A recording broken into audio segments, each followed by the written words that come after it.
Blocker झामी ग्राम पंचायत रे आईन सचेतनता कार्यक्रम आयोजित। गजपति जिला आईन सेवा प्राधिकरण डीएलएसए पक्षरु गुमा ब्लॉक अधीन झामी ग्राम पंचायत रे आज व्यापक आईन सचेतनता कार्यक्रम आयोजित होइतिला।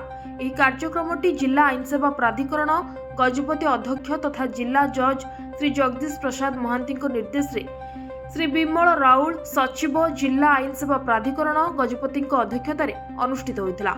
एही कार्यक्रम रे श्री विमल राउल सचिव डीएलएसए आईन रो विभिन्न दिग यथा भारतीय नागरिक सुरक्षा संहिता 2023 अनुसार विभिन्न आईनगत व्यवस्था विशेषतः एफआईआर जामिन समन और ऑर्डर आईनगत प्रतिनिधित्वर अधिकार अपील एवं प्ली बार्गेनिंग प्रमुख विषय रे विस्तृत आलोचना करथिले।